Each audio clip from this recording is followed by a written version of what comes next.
السلام عليكم ورحمة الله وبركاته. إن الحمد لله والصلاة والسلام على رسول الله وعلى آله وأصحابه ومن والاه. Channel এসের সম্মানিত দর্শক শ্রোতাবৃন্দ, রমাদানের রেগুলার প্রোগ্রাম রমাদান এসেনশিয়ালস, আজকের এই প্রোগ্রামে আপনাদেরকে স্বাগত জানাচ্ছি আমি মাওলানা মাহবুবুর রহমান তালুকদার। এই প্রোগ্রামে আমরা সাধারণত রমাদানে বিভিন্ন মাসআলা এবং মাসায়েলের প্রশ্ন আপনাদের কাছ থেকে নিয়ে থাকি। বিশেষ করে রমজান বিষয়ক, রোজা, জাকাত বিষয়ক বা আরও যদি আদার ইসলামিক বিভিন্ন টপিক রিলেটেড কোয়েশ্চেন থাকে আপনাদের জানার, সরাসরি আপনারা আমাদেরকে প্রশ্ন করতে পারেন। আমরা আপনাদেরকে এর উত্তর দিয়ে ইনশাআল্লাহ এর সমাধান বাতলে দেওয়ার আপ্রাণ চেষ্টা করে থাকি। আপনারা জানেন রমজান মাস এটি হচ্ছে মাগফিরাতের মাস।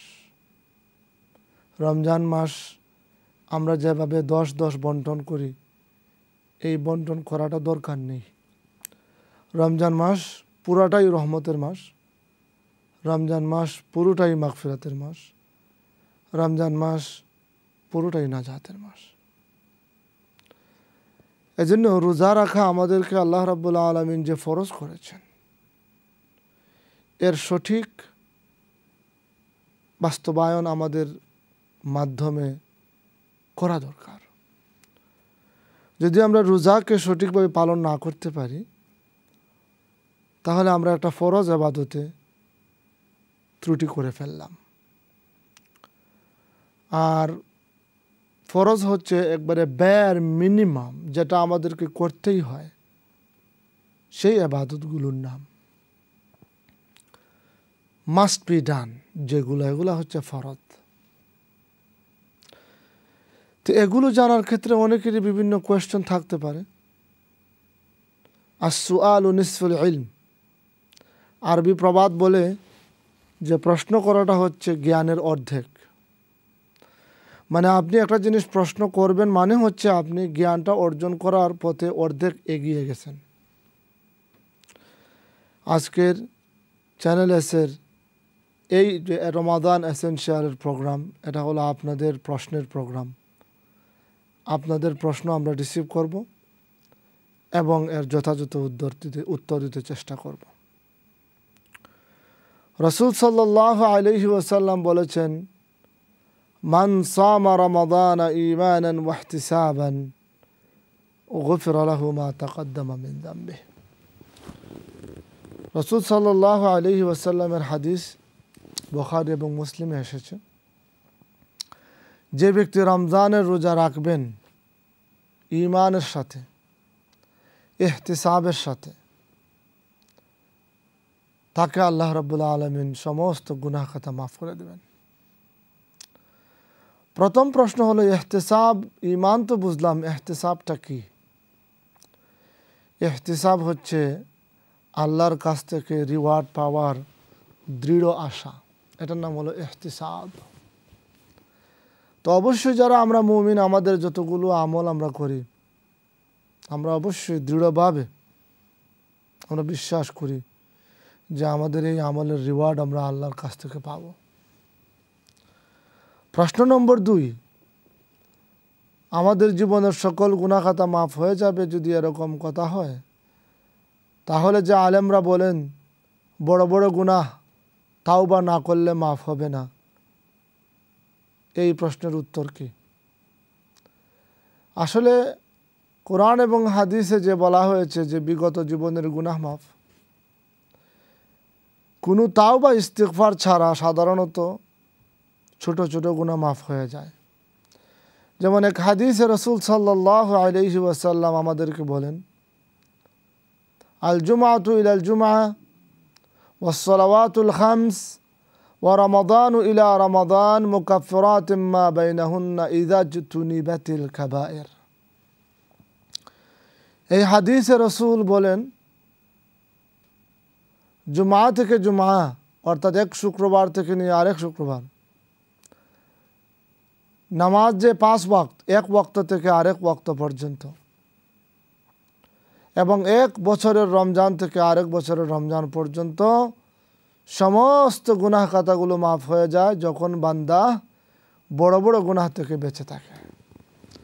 তো বোঝা গেল এই যে মাফগুলো হয় বড় বড় গুনাহ নয়, বরং ছোট ছোট গুনাহ অনায়াসে আল্লাহ রাব্বুল আলামিন মাফ করে দেন।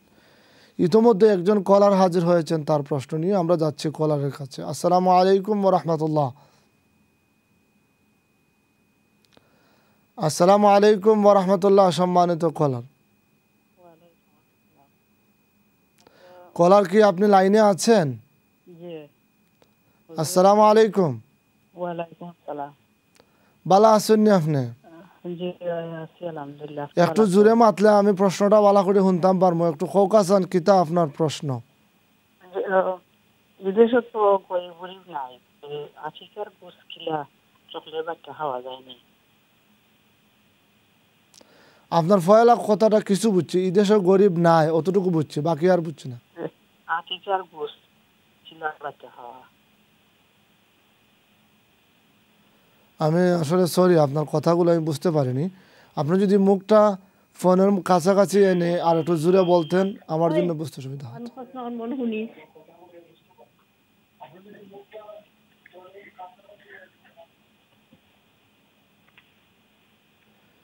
আচ্ছা, সম্মানিত দর্শকবৃন্দ,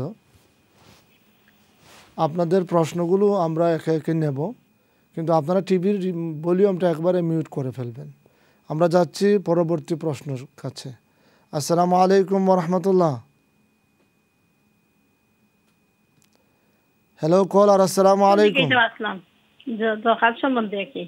জি খোকা।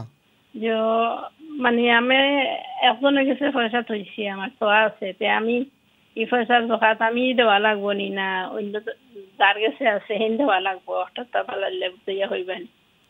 আচ্ছা, ইনশাআল্লাহ একজনের কাছে আপনার পয়সা রাখা আছে, সেই পয়সার যাকাত সে দেবে না আপনি দেবেন? জানি না, আমি দিতাম। হঠাৎ ভালো বুঝাইয়া হইবা। আচ্ছা ঠিক আছে ইনশাআল্লাহ। জাযাকাল্লাহু খাইরান ফর ইউর কোয়েশ্চেন। আপনার এই প্রশ্নের জন্য ধন্যবাদ। আশা করি আপনাদের অন্য যাদের এই ধরনের প্রশ্ন আছে, আমার একটু পরে যে উত্তর দেব এই উত্তরে সবার প্রশ্নের সমাধান পেয়ে যাবেন। আপনার সম্পদ যদি অন্যের কাছে থাকে, যার মালিক আপনি, অথবা কাউকে ঋণ দিয়েছেন আপনি, তখন এই মালের যাকাতটা আপনি নিজে দিবেন, যেহেতু এর মালিক আপনি। যিনি ঋণ গ্রহীতা তাকে তো তার ঋণ করেছে যে অংশটা, যে টাকাটা, ওই টাকার উপরে যাকাত আসবে না, কারণ এটা তার ঋণ। এই জন্যেই নেশাব পরিমাণ মাল আসার পরে যার কাছে নেশাব পরিমাণ মাল আসলো তাকে দেখতে হয় যে তার ঋণ আছে কিনা। যদি এরকম হয় যে তার যতটুকু মাল আছে, যদিও এটা নেশাব পরিমাণ, কিন্তু এতটুকু তার ঋণই আছে, অথবা ঋণ যতটুকু আছে এটা দেওয়ার পর আর থাকবে না, তাহলে তার ঋণ আদায় করা জরুরি। যাকাত দেওয়া জরুরি নয়, যাকাত দেওয়া টাকা তার উপর ওয়াজিব নয় দেয়া। ঠিক আপনার প্রশ্নের উত্তরে যদি আসি আমি, কারো কাছে কিছু টাকা রাখা, আপনি ক্লিয়ার করেন নাই এটা খরচ হিসাবে দেয়া না বা এমনি রাখা, আমানত হিসাবে রাখা, যেভাবেই হোক, যতক্ষণ পর্যন্ত আপনি এটার মালিক আপনি এর যাকাত দিবেন। আশা করি এর উত্তর পেয়েছেন। জাযাকাল্লাহু খায়রান। সম্মানিত দর্শকবৃন্দ, যাকাত ইসলামের একটি স্তম্ভ। এটা দিতে হয় মুসলমান বুঝদার আকিল জিন পূর্ণ প্রাপ্তবয়স্ক যারা, তারা যখন জরুরি প্রয়োজন ছাড়া বা জরুরি প্রয়োজনীয় জিনিস বা টাকা পয়সা খরচ, নিত্য প্রয়োজনীয় খরচ ছাড়া তাদের সেভিংসে নেশাব পরিমাণ মাল হবে, এবং এই নেশাব পরিমাণ সম্পদটা 354 দিন অতিবাহিত করবে। 354 দিন কেন বলছি? আমি তো বলতে পারতাম 1 বছর অতিবাহিত করবে। আমি 354 দিন বলছি কারণ এই 1 বছরই আসলে কথা, কিন্তু এই 1 বছরটা হচ্ছে হিজরি বছর, ইংলিশ বছর না। ইংলিশ বা খ্রিস্টীয় যে সন, এটা হলো 365 দিন, যেটাতে মাস 30 মাস আছে, 31 মাস আছে। 28 ফেব্রুয়ারি হয়তো 28 নাইলে 29। আরবি মাস কোনো মাস 29-এর নিচে নাই, কোনো মাস 30-এর উপরে নাই, আইদার 29 or 30। তো যে সৌর বৎসর বা ইংলিশ বৎসর বা খ্রিস্টান যে বছর, এটা আর চান্দ্র বছরের মাঝে 11 দিনের তফাৎ। তো 365 থেকে 11 দিন বাদ দিলে হয় 354 দিন। যখন নেশাব পরিমাণ সম্পদ 354 দিন অতিবাহিত করবে, তখন তার উপর ওই সম্পদের 2.5% অথবা সহজ হিসাব হলো 40 ভাগের 1 ভাগ জাকাত হিসেবে দেওয়া ফরজ। এই 354 দিন রমজান টু রমজান যে কাউন্ট করতে হবে এমন নয়। যেদিন মাল নেশাবের মালিক আপনি হলেন সেদিন থেকে। অনেকে রমজান টু রমজান হিসাব করেন, হিসাব রাখার সুবিধার্থে অনেকে অগ্রিম দিয়ে দেন। যেমন কারো রমজানের 2 মাস আগে বছর ফুটছে, রমজানের 2 মাস পরে বছর ফুরব, তাই রমজানও দিলেন, অ্যাডভান্স দেওয়া যায়। তো অতএব যিনি বোন প্রশ্ন করেছেন, আপনি আশা করি উত্তর পেয়েছেন। আল্লাহ রাব্বুল আলামিন আমাদেরকে জাকাতের আমলের উপর আমল করার তৌফিক দেন। অনেক ভাই এবং বোনেরা আছে যারা আপনারা হয়তো জাকাত ফরজ নিয়ে বসে আছেন, দিচ্ছেন বা খেয়াল করতেছেন না। এই খেয়াল করাটা কিন্তু ফরজ। আবার যেভাবে নামাজ ওয়াক্ত আসতেছে কিনা, কোন ওয়াক্ত কখন, এটা জানাও আপনার উপর ফরজ। ঠিক এমনভাবে আপনার উপর জাকাত ফরজ কি না এটা জানাও আপনার উপর ফরজ। রাসূল সাল্লাল্লাহু আলাইহি ওয়াসাল্লামের হাদিস হলো, যাদের উপর জাকাত ফরজ কিন্তু তারা জাকাত দেয় না, কিয়ামতের দিন আল্লাহ রাব্বুল আলামিন তার ওই সমস্ত সম্পদকে একটি সাপে, বিষাক্ত একটা সাপে পরিণত করবেন। ওই সম্পদগুলো তার সারা অঙ্গে ধ্বংসন করবে, ঘাড়ে তার পার্শ্বে ধ্বংসন করবে, আর বলবে, আমি তোমার মাল, আমি তোমার সম্পদ, যে সম্পদ থেকে তুমি জাকাত দাওনি। জাকাত আসলে, জাকাত শব্দের মধ্যেই জাকাত দেওয়ার তাৎপর্য বিদ্যমান। জাকাত শব্দের অর্থ হলো, 2টা সম্ভাবনা আছে অর্থের। একটা হলো পবিত্র করা, আর একটা হলো বৃদ্ধি করা। জাকাত আপনি যদি আদায় করেন তাহলে আপনার মাল পবিত্র হলো, মানে একটা ফরজ ইবাদত যে সম্পদের সাথে সংশ্লিষ্ট ছিল, সেই ইবাদতটা আদায় করলেন, বাকি মালগুলো পরিশুদ্ধ হয়ে গেল। আরেকটা হলো বৃদ্ধি পাওয়া।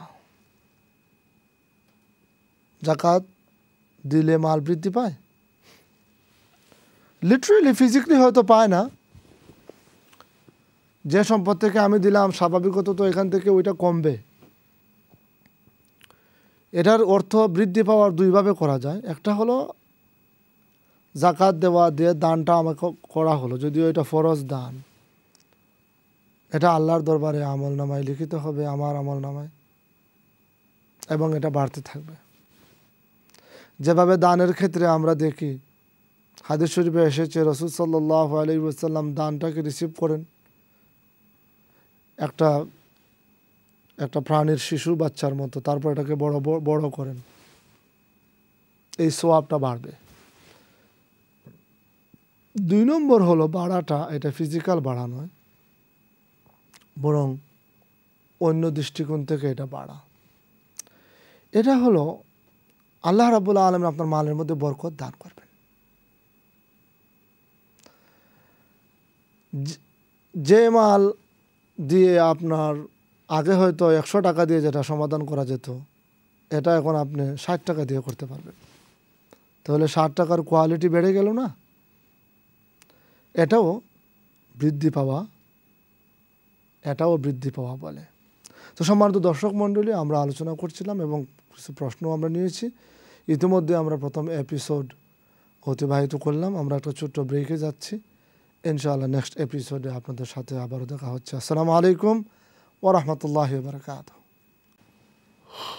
আসসালামু আলাইকুম ওয়া রাহমাতুল্লাহি ওয়া বারাকাতুহু। আলহামদুলিল্লাহ ওয়াসসালাতু ওয়াসসালামু আলা রাসূলিল্লাহ সাল্লাল্লাহু আলাইহি সাল্লাম মাওলানা মুহাম্মদ ওয়া আলি সাহবিহি আজমাইন। জাযাকুমুল্লাহ খায়ের। দর্শকবৃন্দ, আপনারা দেখছিলেন রামাদান এসেনশিয়াল, সপ্তম রোজাতে সপ্তমতম পর্ব, এবং আপনাদের সাথে আজকে রামাদান এসেনশিয়ালে যুক্ত হয়েছেন আমাদের কমিটির অত্যন্ত শ্রোতাভাজন আলেমের দিন এবং আমাদের চ্যানেল এসের আপনার সবার প্রিয় মুখ, বিশেষ করে কি ফ্যাক্টরে যিনি সম্মানিত জাজ হিসেবে ছিলেন এবং আমাদের কমিটির অত্যন্ত শ্রদ্ধাভাজন আলেমের দিন হযরত মাওলানা শেখ মাহবুবুর রহমান তালুকদার সাহেব। জাযাকাল্লাহ খায়ের শেখ, আপনি অনুষ্ঠান সময় তো শুরু করেছেন, আল্লাহ রাব্বুল আলামিন সেটা কবুল করেন। আমি একটু দেরিতে জয়েন করলাম, দর্শকরা অপেক্ষা করেছেন।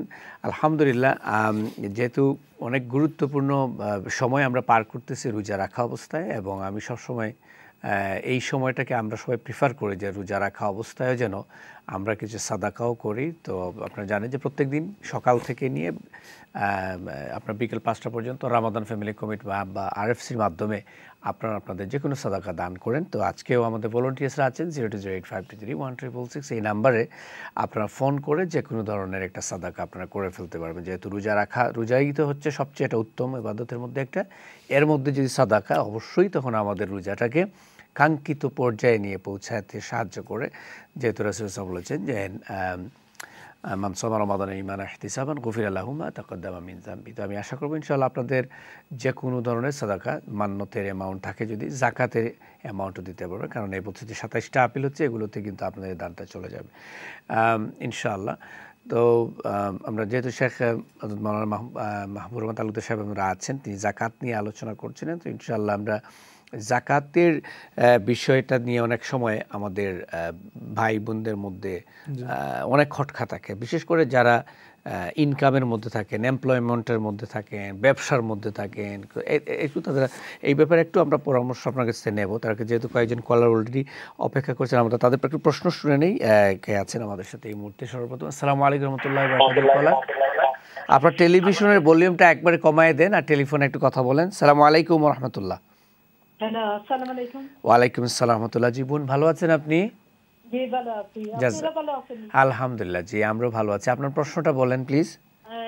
আমি ভাই একটু ফোন করছি, একটা জিনিস জানতাম। আমার জি খোকা, বোনজি একটার বিয়া কি ওর না কতদিন ধরে, তো একটা দোয়া দিবার লাগি, কোনো দোয়া আসেনি বোনজি, মানে ফাতরাইয়া দেখুন দেখিয়া তাইরে পড়ি দেয় না, কিছু হয় না জানাই না কি ওটার লাগে। আচ্ছা আচ্ছা, ঠিক আছে ইনশাল্লাহ। ইনশাল্লাহ আমরা শেখে এই প্রশ্ন উত্তর আনসার দিবা। আপনার টেলিফোন রাখিল কার? জাযাকিল্লাহ, থ্যাংক ইউ। আমরা পরবর্তী কলটা নিয়ে নেই ইনশাল্লাহ, কয়েকটা কলার সাথে নিয়ে নিই ইনশাল্লাহ। নেক্সট কলার দেখে আছেন আমাদের সাথে, তার প্রশ্নটা শুনবো আমরা। আসসালামু আলাইকুম। ওয়ালাইকুম আসসালাম রহমতুল্লাহ। বোন ভালো আছেন আপনি? আমার একটা কোয়েশ্চন, যে আমরা যে তারাবির নামাজ যাই বা মসজিদে গিয়ে নামাজ পড়ি, আলহামদুলিল্লাহ কি আমরা পড়া লাগবো না আমরা পড়তাম না? তারাবির নামাজের সময় নেই যে তারাবি বা এমনিও যে আমরা জামাতে নামাজ পড়ি। আচ্ছা ঠিক আছে ঠিক আছে, মানে এই খটকাটা আপনার আইছে যে বিভিন্ন জায়গাতে তাহলে হুঁচইন শেখ হয়েছেন সূরা ফাতিহা না পড়লে নামাজ হইতো না। এই কারণেই প্রশ্নটা মনে না হয়েছে। পড়লে নামাজ হইতো না। জি, জি, কেউ জি। কইনি ইমামের সাথে পড়ায় তুমি জাস্ট জি, ফরজ জাযাকাল্লাহ জাযাক। Silent of touch for. ঠিক আছে বোন, কোনো অসুবিধা নেই, ইনশাআল্লাহ এটাও আপনার প্রশ্ন উত্তর আমরা দিব। আর কোনো প্রশ্ন আছে নি আপনার? আমরা পরবর্তী কলারের প্রশ্নটা নিয়ে নেব। আসসালামু আলাইকুম ওয়া রাহমাতুল্লাহ। কলার। ওয়ালাইকুম সালাম। জি বোন, ভালো আছেন আপনারা? জি আছি আলহামদুলিল্লাহ, আপনারা ভালো আছেন? জি আলহামদুলিল্লাহ, জাযাকিল্লাহ। আপনার প্রশ্নটা আচ্ছা, হোক। যে মৌলানা সাহেব জিজ্ঞাইতাম যে ওই যে আকিকা আমরা ঈদের করি, জি সকল তো মানে কেউ তো আর গরিব নাই, খিলাম বাচ্চা খাওয়া ওকে ওকে ওকে ওকে বন্টন বন্টন কিভাবে করবেন? ঠিক আছে ইনশাআল্লাহ। জি জি, ওয়ালাইকুম আসসালাম ওয়া রাহমাতুল্লাহি ওয়া বারাকাতুহু। আমরা যারা কলার আছেন একটু আমরা বলবো, আমরা কয়েকটা যেহেতু প্রশ্ন 3টা এসে গেছে আমরা আচ্ছা ঠিক আছে ইনশাআল্লাহ, তাহলে আমরা লাস্ট কলটা এই মুহূর্তে নিয়ে নিই, তারপর আমরা প্রশ্ন উত্তরে চলে যাব। নেক্সট কলার। আসসালামু আলাইকুম ওয়া রাহমাতুল্লাহ। ওয়ালাইকুম সালাম ওয়া রাহমাতুল্লাহ। আসসালামু আলাইকুম। ওয়ালাইকুম আসসালাম ওয়া রাহমাতুল্লাহ। জি আপনারা ভালো আছেন? জি আলহামদুলিল্লাহ আমরা ভালো আছি। আপনারা ভালো আছেন তো? জি আলহামদুলিল্লাহ। জাযাকিল্লাহ, থ্যাংক ইউ। আপনার প্রশ্নটা হোক প্লিজ। আসলে দোয়া করবা আমাদের লাগি, আমরা আপনার লাগি দোয়া করি। আল্লাহ মাখা দিতা। আর আমি যে কেটা নজনে আমরা যাই নামাজ দেন হুজুর। জি। তো যাই নামাজের কিছু কিছু সুতা সিরিয়া ফ্লোরও পড়ে যায়, কোনো কোনো সময় হুবারও হামাই যায়। তো কিন্তু আমার মনের মাঝে একটা জাগে যে স্কিনটা এগুলো আমি কিতা করতাম, হামাইতো না হুবারও না ফালাইতাম নি না থইতাম, চিন্তারে ছুটি যায় কিছু সুতা হল পবিত্র জিনিসের চিন্তা ফালাইতাম, আমার মনের মাঝে একটু জোর লাগে, সুন্দর লাগে। ঠিক আছে, কোনো অসুবিধা নেই। হ্যাঁ আমরা পরিপূর্ণ বুঝতে পারছি আপনার কোনো, ইনশাআল্লাহ আপনি টেলিফোন রাখি দেখা আর টেলিভিশনের মাধ্যমে আনসারগুলো আসেন। আলহামদুলিল্লাহ বেশ কয়েকটা প্রশ্ন। প্রথম প্রশ্ন বলেছেন যে তানার জন্য বইনর বিয়া লাগি অনেক দিন ধরে তারা ইয়ে করা, তো এই ব্যাপারে কোনো পার্টিকুলারলি কোনো দোয়া যদি থাকে। সম্মানিত বইন, আপনি প্রশ্ন করছেন যে একটা বিয়ার মাত কথা আগুয়াইয়ের পরেও বিয়াটা সর্ট আউট হয় না, অনুষ্ঠান আগায় না, মানে বিয়াটা আগায় না। তো পয়লা কথা হয়েছে আপনি আমার এই বিশ্বাস রাখা লাগবো যে আমার জীবনের যত ইভেন্ট আছে, যত রিজিক আছে, সব কিছুই যখন আল্লাহ রাব্বুল আলামিন চাইবেন তখনই হবে। 2 নম্বর হলো একটা দোয়া, অবশ্যই তো সব কিছুরই দোয়া আছে, কোরআনের দোয়াই আছে, যে দোয়াটা আমরা সবাই জানি, কিন্তু এটা যে আবার আপনার বিয়ের দোয়াও এটা অনেকেই হয়তো জানে না। দোয়াটা রব্বানা আতিনা ফিদ দুনিয়া হাসানাতাম ওয়া ফিল আখিরাতি হাসানাতাম ওয়া কিনা আযাবান নার। এই দোয়াটা আমরা সবাই জানি। আলী রাদিয়াল্লাহু তাআলা আনহু থেকে সম্ভবত এই দোয়ার একটা অর্থ হয়েছে জীবনসঙ্গী। আল্লাহ আমাকে এই পৃথিবীতে জীবনসঙ্গী দাও ভালো, আখিরাতেও জীবনসঙ্গী দাও ভালো। তো আপনারা এই দোয়াটা করতে পারেন, আর বেশি বেশি দুরূদ শরীফ পড়বেন। সব দোয়ার ক্ষেত্রে আপনারা যদি কোনো দোয়া নাও জানেন, একটা মকসদ মনের মধ্যে রেখে শুধু দুরূদ শরীফ পড়তে থাকবেন এবং দোয়া করবেন পরে, ইনশাআল্লাহ আল্লাহ রাব্বুল আলামিন আপনার যে কোনো নেক মাকসাদ পূর্ণ করবেন। এবং চাইলে যদি মনে করেন রাব্বি হাবলি মিনাস সালিহিন, এইটাও কোরআনের আয়াতে এটাও পড়তে পারবেন, তাহলে এটাও কি পারমিসিবল আছে? এটা সন্তানের ব্যাপারে আর কি পড়া যাবে ইনশাআল্লাহ। পড়া যাবে ইনশাআল্লাহ। বিয়ের ব্যাপারে ইনশাআল্লাহ আমাদের কিছু সম্পূরক প্রশ্ন আছে, যে এই ক্ষেত্রে অনেক সময় বিশেষ করে আমরা দেখে থাকি যে ইউনাইটেড কিংডমে বিশেষ করে আমরা পাত্র এবং অথবা পাত্রী পছন্দ করতে অনেক বেশি ক্রাইটেরিয়া আমরা সেট আপ করে ফেলি, বিশেষ করে মেয়ের পরিবার থেকে। কারণ এটা আমি নিজেও দেখেছি, আমি নিজেও অনেক বিয়ের জন্য মানে কথাবার্তা বলেছি আত্মীয় স্বজনদের মধ্যে বা এরিয়ার মধ্যে। ডিমান্ডটা এত বেশি যার কারণে দেখা যায় যে আমাদের মেয়েদের তাদের বয়স কিন্তু মানে অনেক বিয়ের পার হয়ে যায়, তারপরেও মেয়েকেও মানানো যায় না, পরিবারও অনেক সময় রাজি হয় না। তো এইবার ছোট্ট করে যদি এক মিনিট একটা হাদিসের কথা রাসূল সাল্লাল্লাহু আলাইহি ওয়াসাল্লাম বলেছেন, ইযা খাতাবা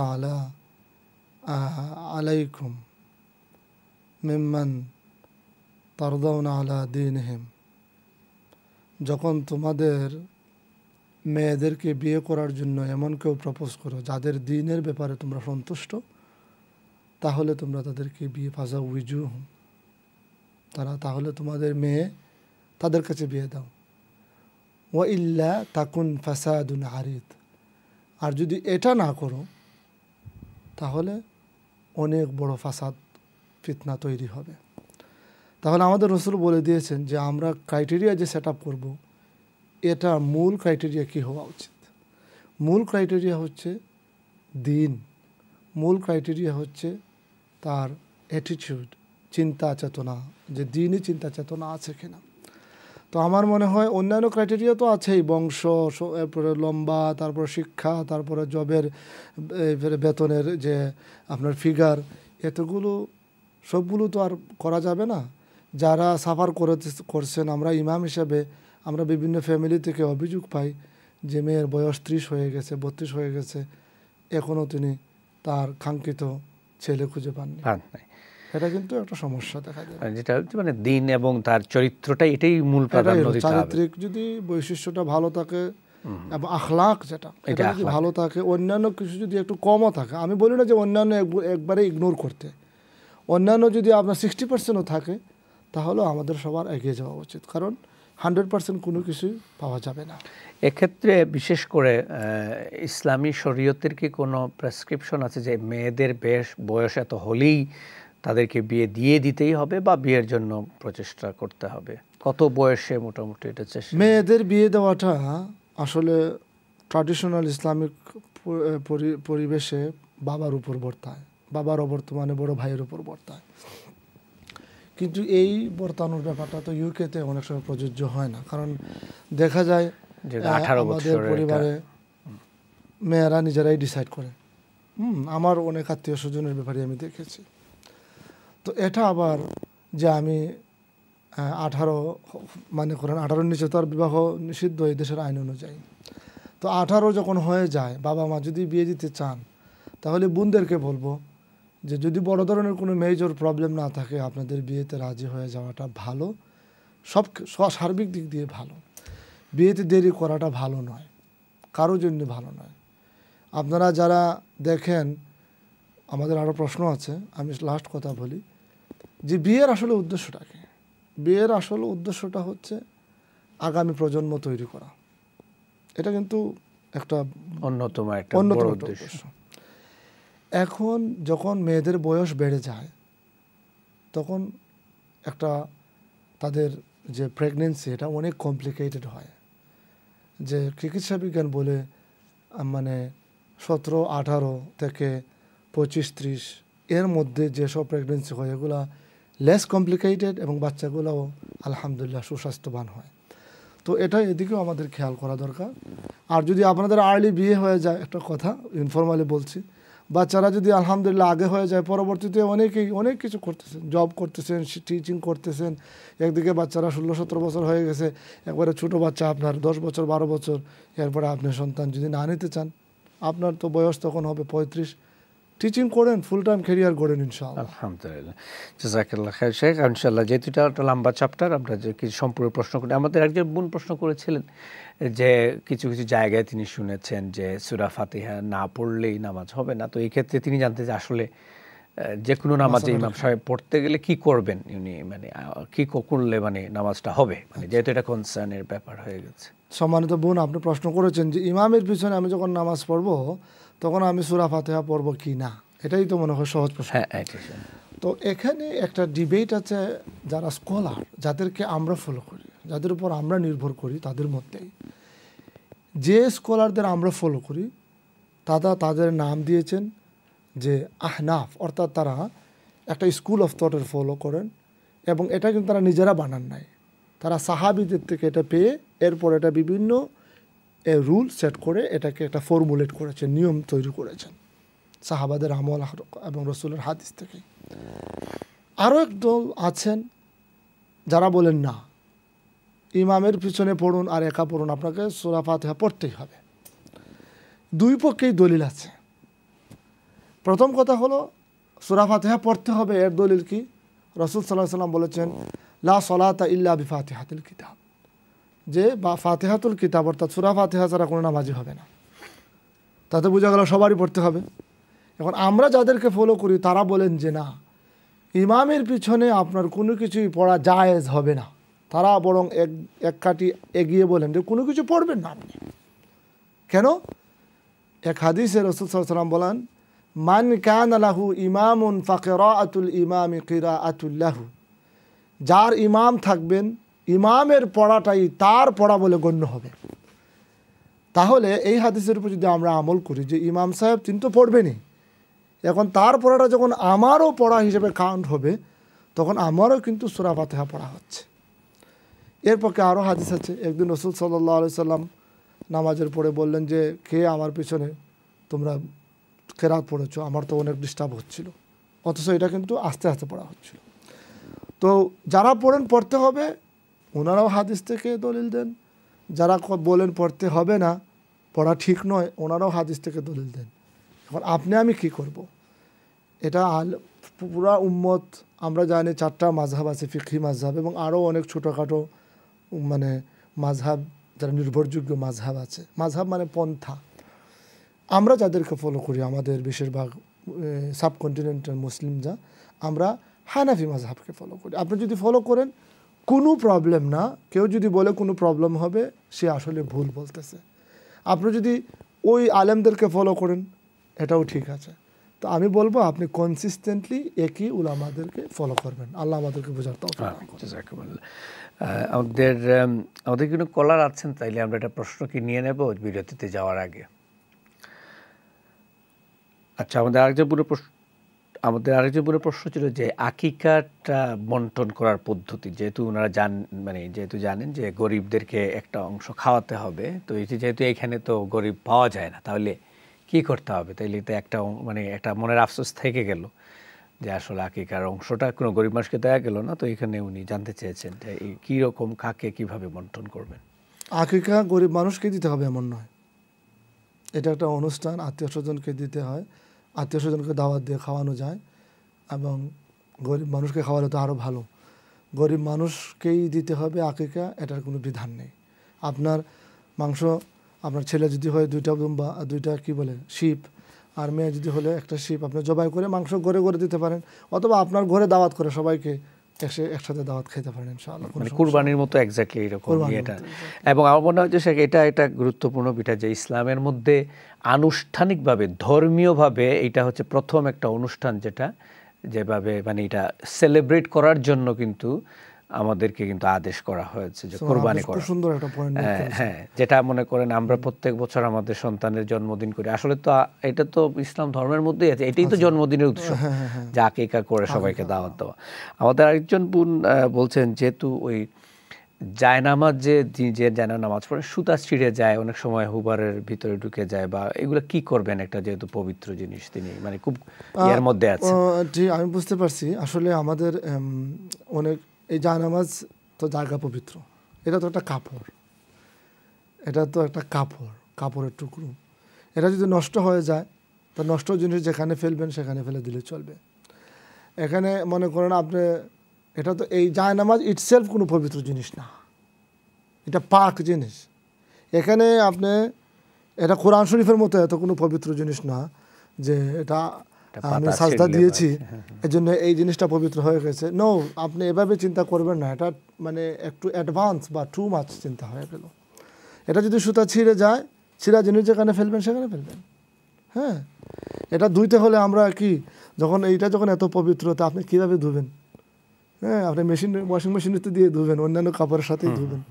তো আসলে এটা যখন আপনার ছিঁড়ে যাবে, তখন ছিঁড়া জিনিস যেখানে ফেলবেন সেখানেই ফেলে দিলে কোনো সমস্যা হবে না, কোনো বেয়াদবি হবে না। জাযাকুমুল্লাহ।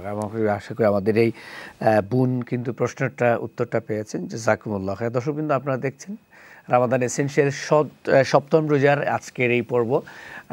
অসংখ্য অগণিত ভাই বোনেরা হয়তো আপনারা দানও করছেন, আপনাদের জন্য অবশ্যই তো আমাদের দোয়া থাকবে রামাদান ফ্যামিলি কমিটমেন্টের মাধ্যমে যারা আপনারা দান করছেন। যেহেতু এই বৎসর 27টা আপিল হচ্ছে, 27টা আপিলের মধ্যে আপনাদের এই ডোনেশনটা চলে যাবে। আমরা বিশেষ করে যে বিয়ের কথাটা যেহেতু আমরা একটু বেশি করে আলোচনা করছি, এবং নাও এ ডেইজ কিন্তু দেখা যাচ্ছে যে পুরুষ এবং মহিলা, অর্থাৎ ছেলে এবং মেয়ে, এরা উভয়েই কিন্তু লেট করে কিন্তু বিয়ে করছে। যেহেতু আপনি একটা বিষয় উল্লেখ করেছেন যে যেহেতু এখন ছেলেমেয়েরা তাদের বিয়ের ডিসিশনটা বেশিরভাগই তারা মেক করে থাকে, এবং মা বাবারাও এটা মেনে নিয়েছেন, আমরাও মেনে নিয়েছি। তো এই ক্ষেত্রে আপনার পরামর্শটা কী থাকবে? এত দেরি, এটা মানে অনেক সময় গ্রহণযোগ্য না, যে একজন ছেলের বয়স আপনার 30 পার হয়ে যাইতেছে, মেয়ের বয়স 25 থেকে 30 পার হয়ে যাইতেছে। তো আমি তো মনে করি যে আপনার প্রশ্নটা তো অত্যন্ত ভ্যালিড এবং খুবই ইম্পর্ট্যান্ট। রাসূল সাল্লাল্লাহু আলাইহি ওয়াসাল্লাম আমাদের যুবকদেরকে বলছেন, ইয়া মাশারা শাবাব মান ইসতাতাআ মিনকুমুল বাআতা ফালইয়াতাজাওয়াজ, হে যুবক সম্প্রদায়, তোমাদের মধ্যে যাদের সামর্থ্য আছে তোমরা বিয়ে করে ফেলো। তো যখনই আমাদের সামর্থ্য হবে, বাআতা এটা শারীরিক সামর্থ্যও বোঝায়, আবার financial ability to run the family এটাও বোঝায়। তো যখনই আমাদের সামর্থ্য হয়ে যাবে আমরা যেন বিয়ে করি। এবং এই জন্যে মুসলিম কমিউনিটিতে একটা আইডিয়াল এইজ ধরা হয়েছে ছেলেদের জন্য 25 বছর। আমি মনে করি এই দেশে যে লেখাপড়া করার পর 25 বছরে একটা ছেলে কিন্তু মোটামুটি সব কিছু হয়ে যায়, সে জবে মোটামুটি 2-3 বছর করে ফেলে। তো আর্লি বিয়ে করাটা দরকার, এটা ইসলামেরও একটা। আপনি কেন আপনার দেরি করবেন কোনো, আমি তো দেরি করার কোনো মানে রিজনেবল কারণ আমরা জানি না, until and unless there is a medical reason. এটা যদি হয় তাহলে তো দেরি করাটা ভ্যালিড। আর অন্যথায় দেরি করার কারণে যদি কোনো গুনাহ হয় তাহলে যত দিন দেরি করতেছেন এটা কোনো গুনাহের কারণ হবে। আর অন্যথা যদি গুনাহ না হয় তারপর এটা মাকরুহ হবে, অপছন্দনীয় বিষয়। আমাদের রাসূল বলেছেন, তাজাওয়াজুল ওয়ালুদ আল ওয়াদুদ ওয়াদুদ আল ওয়ালুদ ফাইন্নী মুকাথিরুম বিকুমুল উমাম। রাসূল বলেছেন, তোমরা যে মেয়েদের একটু বাচ্চা বেশি দেওয়ার সম্ভাবনা আছে এবং যারা খুব প্রেমময়ী তাদেরকে বিয়ে করো। তাহলে আপনি দেখেন, আপনি যদি দেরিতে বিয়ে করেন, আপনি কিন্তু আমাদের এই ইউকেতে সাধারণত অত বেশি বাচ্চা নেওয়ার প্রবণতা নেই, তারপরেও তো আমাদের মুসলিম হাউস হোল্ডে 3-4 করে নেওয়া হয়। এখন এরপরে আবার বাংলাদেশে যেভাবে আসলে প্রত্যেকটা দেশের কালচারাল মেইন পয়েন্টটা অবশ্যই সেখানে টাচ করেছেন আলহামদুলিল্লাহ। আমার মনে হয় যে দর্শকরা এবং বিশেষ করে আমাদের মা বাবারাও সেটাও শুনেছেন ইনশাআল্লাহ। যেহেতু কয়েকজন কলার আমাদের লাইন আছে, তাদের প্রশ্নগুলো একটু আমরা শুনে নেই। আসসালামু আলাইকুম রহমতুল্লাহি ওয়া বারাকাতুহু। কলার, আসসালামু আলাইকুম। ওয়ালাইকুম আসসালাম রাহমাতুল্লাহ। ভালো আছেন আপনি জনাব? আলহামদুলিল্লাহ। আমার জাকাত সম্পর্কে একটা প্রশ্ন আসলো। জি খোকা প্লিজ। যে ধরুকা আমার কাছে লাস্ট ইয়ার 2000 পাউন্ড আসলো, জি, দিস ইয়ার আমার কাছে 4000 পাউন্ড আছে, জি। তো আমার জাকাত কত 2000 পাউন্ডের উপরে দেওয়া লাগবে না 4000 পাউন্ডের উপরে দেওয়া? ওকে, একটা হেল্প করতে পারবেন আপনি যখন লাস্ট গত বছর যে জাকাতটা আপনি দিছিলা, জি, জাকাত দেওয়ার পরেও 2000 পাউন্ড আপনার কাছে আইছিল নাইনি? জি। আচ্ছা, তো গত বছর জাকাত দিছিলা কোন মাসের কয় তারিখ দিছিলা কইতে পারবেন? রাফলি রমজানের 10 তারিখ হিসাব করলে। আচ্ছা, রমজানের 10 তারিখ হিসাব। রমজান, তো ওই 10 তারিখ দেওয়ার পরে 2000 আইছে না, এর আগে আইছিল? 2000 আসলো সেভিং। জি, মানে ও মানে দেওয়ার আগে আসিল। ওকে, ঠিক আছে ইনশাআল্লাহ, জাযাকাল্লাহ খাইর। আর কোনো প্রশ্ন আছে নি?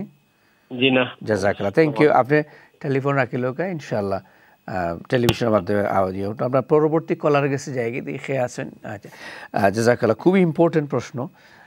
আমি যেহেতু এর বাইরে একটু কনফার্ম করতাম যে তাই যে আগর 2000 আবার 4000, সো আপনিও জিনিসটা তো বুঝছেন যে মানে 2000 পাউন্ড একজনের সেভিংস গত বছর তাই কিন্তু ক্যালকুলেশন করতে হয়, তো এটা আর আনছেন না, যেটা বোঝা গেল।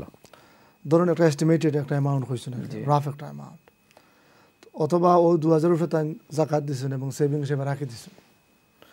এখন এই বছর আরো 4000 না অকলতাই 4000, যেটা আলাদা 4000 এই 2000 বাদে। এখন আমি আগে হয়তো প্রথম এপিসোডে আপনারা শুনছেন যে যখন জাকাতেবল যে অ্যামাউন্ট যে নেশাব, এটা যখন 354 দিন আপনার কাছে থাকবো তখন আপনার উপরে এই মালের জাকাত দেওয়া ওয়াজিব। 354 দিনের আগে 352 দিন, 340 নম্বর দিনও, 300 নম্বর দিনও, 100 নম্বর দিনও যে অ্যামাউন্ট এড হইব অন টপ, 354 নম্বর দিনও দেখবা আউটস্ট্যান্ডিং অ্যামাউন্ট কত। ধরুকা 5000, ও বাইয়ে কৈছেন আরও 4000 জমা হয়েছে, ধরুকা আপনার হইব এখন 6000, আপনার ও 6000 উপরে জাকাত দেওয়া লাগবো। যদিও এই 4000 উপরে কিন্তু এই 4000 কিন্তু পুরা 354 দিন আসিল না, তারপরেও লাস্ট অ্যামাউন্ট লাস্ট ফিগারের উপরে টোটাল জাকাত আপনি দিবা 2.5%। আশা করি উত্তর পাইছি। আচ্ছা, জাযাকুমুল্লাহ খাইর। এবং অবশ্যই এটা কেয়ারফুল আমরা অবশ্যই থাকা দরকার। যদি কোনো ক্রমে এখানে প্রশ্ন যে কেউ যদি মনে করেন আনসার্টেনিটির মধ্যে থাকে যায়, হয়তো আপনি এটা আগেও কইছেন, তারপরে আমি এটা কইলাম যে মনে করো কই যে কইরা কেউর সেভিংও আসিল অথবা তার ব্যবসাতে কোনো লাভ আইছে, এটা হিসাব করতে পারছেন না, তখন কি তা মানে এই বছরের কারেন্ট ইয়ারের সাথে যুক্ত করিয়া দিতে হইব না এটা না দিলেই হইব? যেমন মনে করুন এর আগের বছর না, তো যদি উনি দেখেন যে উনার অলরেডি আসিল হয়তো কোনো কারণে বাদ পড়ে তাহলে দেওয়াটা জরুরি, দিতেই হবে। দেওয়াটা একটু এক্সট্রা দিয়ে দেন, তারপরেও দায়িত্বমুক্ত থাকা ভালো। আমি মনে করি দায়িত্বমুক্ত থাকা ভালো। আর সাথে সাথে যদি সম্পূর্ণ কোনো কোয়েশ্চেন না থাকে, আমি এটা মনে হলো যে যেমন টাকা, এই যে মানি, এই যে পাউন্ড 2000 পাউন্ড যদি স্বর্ণের নেশাব ধরা হয় তাহলে কিন্তু 2000 পাউন্ডে জাকাত আসে না। কিন্তু আপনার রূপার দামে যদি ধরা হয় তাহলে কিন্তু 500 পাউন্ডেও জাকাত আসে। তাহলে কোনটা ধরবো? এজন্য আপনি দেখেন, এজন্য আমাদের যারা ওই যে আগে বললাম না, আমরা যে সমস্ত উলামায়ে কেরামকে ফলো করি, তারা বলেন যেটা কাউন্ট করলে, যেটা ধরলে বেশি মানুষ জাকাত দেবে এবং গরিবের উপকার হবে, ওইটা কাউন্ট করবেন, ধরবেন। তাহলে এখানে দেখতেছি আমরা রূপার দামে যদি আমি নেশাব কাউন্ট করি তাহলে হয়তো আমারও জাকাত আসবে, আরও অসংখ্য মানুষ জাকাত দেবে, গরিবের ফায়দা খাবে। তো ওইটাই আমি বলতেছিলাম, ওইটার সাথে সম্পূরক, যেটা করলে পরে আপনি একটু এক্সট্রা দেওয়া যায় ওইটাই আপনি নিয়ে নেবেন, তারপরে মানুষের উপকার হল। জাযাকাল্লাহ খাইর। দর্শকবৃন্দ, আপনারা শুনছিলেন আজকের আমাদের রামাদান এসেনশিয়ালস এই পর্বে শেখ হযরত মাওলানা মাহবুবুর রহমান তালুকদার সাহেব আপনাদের প্রশ্নের উত্তরগুলো দিচ্ছেন। অনেকেই RFCর মাধ্যমে দান করছেন, একটা কন্টিনিউ করেন। আমাদের ভলান্টিয়ার্সরা আছেন 0208523166 নাম্বারে। দর্শকবৃন্দ, আমরা ছোট্ট আরেকটা বিরতি যাচ্ছি, ইনশাআল্লাহ বিরতির পরে আবার দেখা হবে। চ্যানেলসের সাথে থাকুন। আসসালামু আলাইকুম রহমতুল্লাহ। আসসালামু আলাইকুম রহমতুল্লাহি ওয়া বারাকাতুহু। জাযাকুমুল্লাহ খাইর। দর্শকবৃন্দ, যারা রামাদান এসেনশিয়ালস পর্ব আপনারা দেখরা এবং রমজান মাস আপনারা সবচেয়ে জনপ্রিয় অনুষ্ঠান আপনারা প্রত্যেক দিন 3টা থেকে দেখার জন্য অপেক্ষা করেন। আলহামদুলিল্লাহ, আজকে আমরা স্টুডিওতে আমন্ত্রণ জানাইছি আমরা কমিউনিটির অত্যন্ত শ্রদ্ধাভাজন আলেমে দ্বীন, আপনারা সবার পরিচিত মিডিয়া ব্যক্তিত্ব হযরত মাওলানা মাহবুবুর রহমান তালুকদার সাহেব। জাযাকাল্লাহ খাইর শেখ, আপনার সময়ের জন্য আল্লাহ রাব্বুল আলামিন কবুল করেন। আমরা যে বিষয়টা নিয়ে, জাকাতের বিষয়টা নিয়ে একটু বেশি কথা হচ্ছিল, যেহেতু বেশিরভাগ আমরা মুসলমানরা এই মাসেই জাকাতটা দেওয়ার চেষ্টা করি, তো অনেকের মধ্যে আবার একটা ধারণা হয়ে গেছে যে মনে হয় জাকাত মনে রমজানেই মনে হয় দিতে হয়। তো এই আসলে কখন জাকাতটা দিতে হয় বা কোন সময়? আপনি যদিও প্রাথমিক দিকে কিছু আলোচনা করেছেন। প্রথম কথা হলো, জাকাত প্রথম শর্ত হলো যে মুসলমান সুস্থ প্রাপ্তবয়স্ক একজন মানুষ যখন যে জাকাতেবল যে অ্যামাউন্ট, যেটাকে আমরা নেশাব পরিমাণ মাল বলি, ওইটার যখন মালিক হবে ঠিক সেদিন থেকে 354 দিন যখন অতিবাহিত হবে। এখন এটা কখন, এটা তো আর ধারাবাহিকভাবে প্রত্যেক রমজানেই যে মানুষ মালের মালিক হয় এমন তো না। মানুষ তো continuously any day he can own any part of his wealth. তো যখনই আপনি দেখবেন, মনে করেন অ্যাটলিস্ট একটা এক্সাম্পল দিই, একজন ভাই তিনি বেতন পাচ্ছেন, এখান থেকে খরচ করতেছেন, হ্যাঁ, তিনি পাচ্ছেন বেতন, তার বেতন মনে করেন 2400 পাউন্ড ঢুকতেছে, তিনি 1000 পাউন্ড বা 1500 পাউন্ড খরচ করেন, বাকিটা রয়ে গেছে। এই যে রয়ে গেল, বা এই যে তার ব্যাংকে যে আসলো, যেদিন আসলো, এইটাই তো তার সেভিংস।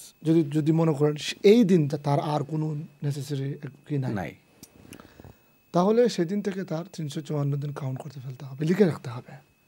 মানে আপনি যেটা বলছেন, মনে করেন একজন নতুন যে পড়াশোনা শেষ করে, তার কোনো আগে সেভিং ছিল না, সে কাজ শুরু করেছেন এবং তার ঋণও নেই, তার কোনো ঋণ নেই, তো যিনি ওই দিন থেকে কাজ শুরু করেছেন, জব শুরু করেছেন, ওই দিন থেকেই তিনি হিসাবটা করবেন। যদি তার পুরো এক বছরে বেতন যেটা পাচ্ছেন, এই বেতনটা যদি তার ডেইলি যে এক্সপেন্সেস আছে বা মান্থলি যে এক্সপেন্স আছে, ওইটার পিছনে খরচ করতে হবে না, রেন্ট দিতে হবে না, বা রেন্ট যা দেওয়া হচ্ছে এরপরে উদ্ধৃত আছে, হ্যাঁ, এরকম যদি হয়, তাহলে এদিন কাউন্ট করে এদিনটা রেখে রাখতে হবে। ওই দিন থেকে 354 দিন অতিবাহিত হলে পরে যেদিনই হবে জাকাত দেওয়া ফরজ হয়ে গেল। এখন কেউ হয়তো ডিলে করবে 2 মাস যে আমি রমজানে দেবো, কেউ হয়তো দেখা যাবে যে না রমজানের পরে 2 মাস পরে গিয়ে 354 দিন হয়, না না আমি অ্যাডভান্স দিয়ে দিব, রমজানে দিয়ে দিব। You can do it, but আপনাকে মনে রাখতে হবে যে আপনার জাকাতটা কখন দেওয়াটা ফরজ হচ্ছে। আচ্ছা আচ্ছা, এটা একবার মনে রাখলেই চলে। কারণ সাধারণত আমাদের হয় কি, আমরা যারা একবার জাকাত দেওয়া শুরু করি, আলহামদুলিল্লাহ আল্লাহ আমাদেরকে কখনো ওই ডেটটা মানে না, আমি বলতেছি যে আল্লাহ আমাদের সম্পদ আর কমান না, বাড়ায়। এমন না যে এই বছর আমি জাকাত দিতে পারলাম আগামী বছর আর জাকাত দিতে পারি না, এটা খুব ঘটে না, যে এমন না, খুব রেয়ার। তাহলে আপনি যদি ডেটটা মনে রাখেন তাহলে এই ডেটে আপনার 354 দিন আপনার হবে। এইটা ডেটটা মনে রাখতে হবে আরবি ডেট দিয়ে, ইংলিশ ডেট দিয়ে না। ইংলিশ যেমন মনে করেন 27শে ফেব্রুয়ারি মনে রাখলেন, এরপরে 27শে ফেব্রুয়ারি গিয়ে হবে 365 দিন, কিন্তু আমরা বলতেছি যে আরবি 354 দিন। এই জন্য আরবিটা মনে রাখা ভালো, মনে রাখা ভালো না, মনে রাখা জরুরি। সরি। আচ্ছা, এখন যদি কেউ রমজানে কেউ যদি দেন তাহলে এক্ষেত্রে মানে দেওয়াটা তো বাধ্যতামূলক না, রমজানের মধ্যে দেওয়াটা বাধ্যতামূলক, যে দিলে মানে উত্তম হবে।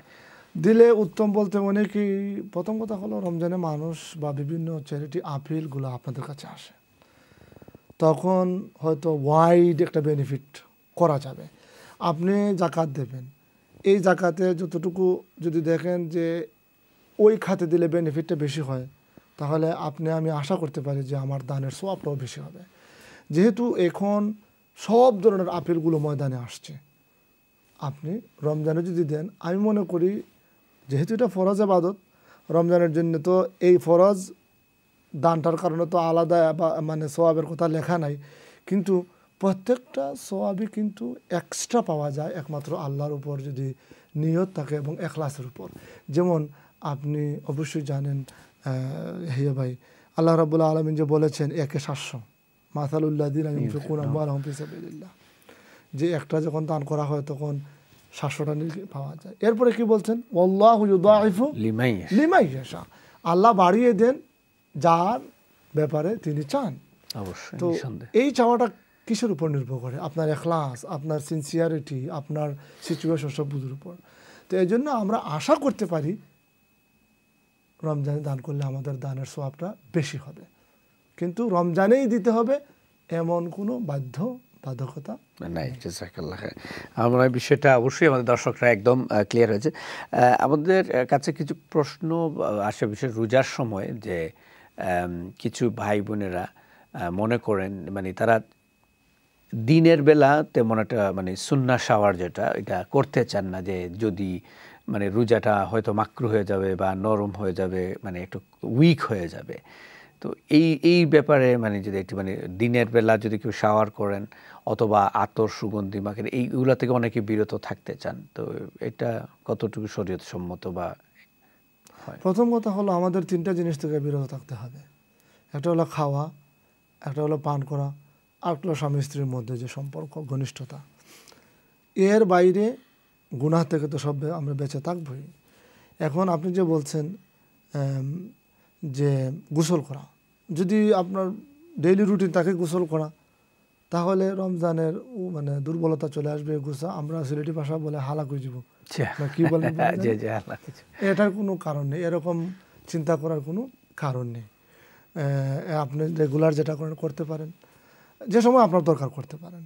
তবে আপনি যেমন মনে করেন জুলাই অগাস্টে যখন খুব তাপমাত্রা বেশি থাকে, তখন ইচ্ছা করে কিতাবাদিতে আছে, ইচ্ছা করে যে আমি যদি গোসল করি তাহলে আমার ভিতরে একটু ঠান্ডা ভাব থাকবে, একটু কি হবে, আমি একটু আরাম বোধ করবো। অনেকে 2-3 বার যদি করা হয় তাহলে এটা কিন্তু মাকরু হবে, বড় ধরনের মাকরু হবে না, মানে অপছন্দনীয়। আর আতরের ব্যাপারটা যে বললেন, এটা তো অবশ্যই রমজানে তো আপনি আতর ব্যবহার করবেনই, সুবহানাল্লাহ। তবে ওই যে বাখুর যেটা ধোঁয়া, এটা থেকে আমরা বিরত থাকবো। কারণ বাখুরটা তো আমাদের শ্বাসের ক্ষেত্রে, শ্বাসের দিয়ে পাকস্থলিতে চলে যায়। কোনো ধরনের ধোঁয়া জাতীয় জিনিস আমরা গ্রহণ করব না। আতর যেটা, এটা তো ধোঁয়া না, এটা তো এটা আমরা ইউজ করবো এবং ভালোভাবে ইউজ করব। আর একটা জিনিস হলো, রমজানে অনেকে ব্রাশ করেন না। এখানে আমি বলি যেটা, যে মিসওয়াক তো অবশ্যই করা, মিসওয়াক তো রাসূল সাল্লাল্লাহু আলাইহি ওয়াসাল্লাম সবসময় করছে। সব করছে। তো দেখেন আমরা যারা রোজা রাখি আমাদের কিন্তু এমনিতেই আমাদের স্টমাক খালি থাকা একটা দুর্গন্ধ তৈরি হয় ভিতরে। অবশ্যই। তো যখন আপনি কথা বলবেন আরেকজনের সাথে তখন এই দুর্গন্ধটা তাকে কষ্ট দেবে। অবশ্যই। এটা একজন মুসলমানের চরিত্র হতে পারে না। হ্যাঁ, এই জন্য আপনি মিসওয়াক করবেন। আপনি যদি আর ব্রাশটা করে ফেলবেন, ওই যে পেস্ট সহ যে ব্রাশটা, ওইটা ঠিক আপনার সেহরির সময় শেষ হওয়ার আগে আগে করে ফেলবেন। আর সারাদিন আপনি মিসওয়াক ইউজ করবেন, সুবহানাল্লাহ, তাহলে মুখটা পরিষ্কার থাকবে। এটা রাসূল সাল্লাল্লাহু আলাইহি ওয়াসাল্লাম বলেন যে আসওয়াকু মাতহারাতুল লিল ফাম ওয়া মারদাতুল লির রাব, যে সিওয়াক বা মিসওয়াক করাটা ন্যূনতম উপকার হচ্ছে মুখ পরিষ্কার করে, আর এর সবচেয়ে বড় উপকার হচ্ছে আল্লাহ রাব্বুল আলামিন রাজি হয়ে যান। সুবহানাল্লাহ। সেই জন্য আমরা এটা কিন্তু এইগুলা, এই যে পাক সাফ থাকা, পরিচ্ছন্ন থাকা, নিজেকে সুন্দর রাখা, এটাও কিন্তু চ্যারিটির অংশ। অবশ্যই, এটাও কিন্তু একটা চ্যারিটির অংশ। কেন? কারণ আপনি আরেকজন মানুষকে সুন্দর পরিবেশ দিবেন, আপনার দিকে তাকালে তার একটু ভালো বোধ করবে, ভালো ফিল করবে, এটা কিন্তু চ্যারিটির অংশ। আন তালকা আখাকা বিওয়াজহিন তালিকিন সাদাকা, আপনি আপনার ভাইয়ের সাথে সুন্দর মুচকি হাসিতে দেখা করবেন, সাক্ষাৎ করবেন, হাদিসে এসেছে এটাও সাদাকা। সাদাকা, ডেফিনেট। আমাদের প্রত্যেক ফ্যামিলিতেই কিন্তু মোটামুটি ছোট ছোট বাচ্চারা কিন্তু রয়েছে, মোটামুটি যাদের 6, 7, 8, 9 এইরকম বা 10 এরকম।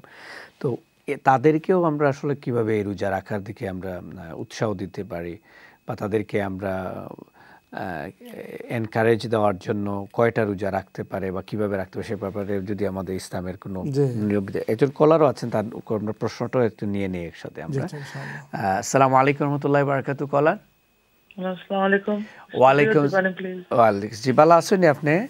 জি আলহামদুলিল্লাহ। জি বোন, ভালো আছে। আপনার প্রশ্নটা হোক প্লিজ। জি, আমি জাকাতের ব্যাপারে জানতাম চাইলাম। জি জি হোক। যে আপনারা কইলা ইসলামিক ডেট, কোন ইসলামিক ডেট তোকে আমরা জাকাত কাউন্ট করতাম প্লিজ? আর রোজা মাসে সারা দেওয়া লাগবো নি, নাস্তা বছর যেগুন আমার জাকাত ওগুন দিতাম পারমু? আচ্ছা, বুঝছি ভাই, জাযাকিল্লাহ, থ্যাংক ইউ। আমি একটু কনফিউজ দ্য ডেট, কোন ডেট তোনে ক্যালকুলেট করতাম আর কোন ডেট তোনে এন্ড করতাম ওটাটা। জাযাকিল্লাহ। আর কোন প্রশ্ন আছে নি আপনার? জি না, এখন একটু। আচ্ছা ঠিক আছে, আপনি টেলিফোন রাখিলে আমার বইনে হয়তো কিছু খণ্ডিত অংশ তাই শুনছেন, পুরাপুরি আসলে শুনতে পারছেন না, যার কারণে একটু ইয়ে লাগছে। আপনি যদি একটু আসলে তো বইন আপনি যদি আমরা শুনিয়া থাকুন একটু বিস্তারিত কইরাম, জাকাত তো আপনার মালিকানা যে সম্পদ থাকে, আপনার মালিকানায় বা আপনি যে সম্পদের মালিক, ওইটা যখন নেশাব পরিমাণ হইব তখন ওইটার উপরে জাকাত হইব। এখন সেই মালটা নেশাব পরিমাণের মালিক আপনি কোন দিন হইছেন, এটা হইল হিজরি মাসের যে তারিখ, যেমন মুহররম, সফর, রবিউল আউয়াল, রবিউল সানি, জুমাদাল উলা, জুমাদাল উখরা, রজব, শাবান, এখন হইল রমজান, শাওয়াল, যুলকাদা, যুলহিজ্জা, এই যে 12টা মাস আপনি তখন তারিখ লিখে রাখি দিবা। ও দিন থেকে আপনি কাউন্ট করবা আরবি মাস। কারণ আরবি বা হিজরি যে বছর, আমরা আসলে কিতাবাদিত কইন, উলামায়ে কেরাম বলেন, ফিকহার নিয়ম হইল 1 বছর পুরা হইতো। এখন কোন বছর? ইসলামী সব মাসালাগুলা চান্দ্র বছরের লোকের সম্পৃক্ত। তো চান্দ্র বছর বলতে আমাদের হিজরি যে বছর, মুহররম সফরের যে বছর, তাহলে তারিখটা হলো আরবি মাসের কয় তারিখে লিখে রাখবে। এখানে একটা জিনিস যদি সম্পর্ক এটা থাকে, যে মানে এখানে দুইটা বিষয়, একটা হইল গিয়া যে জীবনে কেউ কোনোদিন দেন নাই একেবারেই, যিনি সর্বপ্রথম দিবেন, আচ্ছা, উনার জন্য একটা ব্যাপার। তো উনার জন্য যেটা আপনি বলছেন যে কেউ কোনোদিন দেন নাই, উনি যখনই মনে করেন যে যদি রূপার হিসাবে ধরেন, যে রূপার মনে করেন 650 গ্রামের মতো হয়ে গেছে, অথবা যদি উনার স্বর্ণ থাকে ওই দিন 7.5 তোলা, তাহলে ওই দিনই দিয়ে দিতে হবে, যেহেতু উনি প্রথম দিচ্ছেন ওই দিন। তাহলে তার সেকেন্ড ইয়ারে দিবেন ওই যেদিন দিচ্ছেন এক্স্যাক্টলি ওই দিনই। তো এর জন্য আপনি যেটা বলছেন যে আসলে ওইরকম এক্স্যাক্টলি কোনো দিন বা তারিখ বা মাস নাই, প্রথম তারিখটা যেটা আমরা কাউন্ট, এটা মনে রাখতে হবে, ওইটা মনে রাখলে চলে। হ্যাঁ, এটা মনে রাখতে। যেমন মনে করেন রমজানের সবাই জাকাত দেয়, একটা কথার কথা, রমজানের 10 তারিখ আপনি প্রতি বছর জাকাত দেন, তাহলে এই রমজানের 10 তারিখের পর থেকে আগামী রমজানের 10 তারিখ হলো আপনার বছর। হ্যাঁ। আর দ্বিতীয় প্রশ্ন ছিল যে আমি একবারও রমজানে দিলাইতাম পারবো না। হ্যাঁ।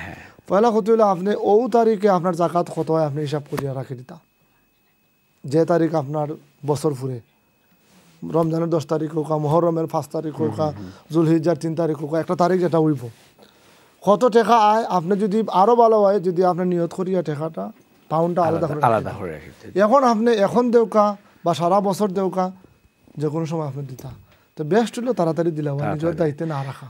জাযাকাল্লাহ খায়ের। আলহামদুলিল্লাহ, আমরা দর্শক অত্যন্ত শুকরিয়া আদায় করি যারা আপনার আরএফসির মাধ্যমে ডোনেশনও করছেন এবং রামাদান এসেনশিয়ালসের আজকের আমরা ৭ম পর্বটাও দেখছেন।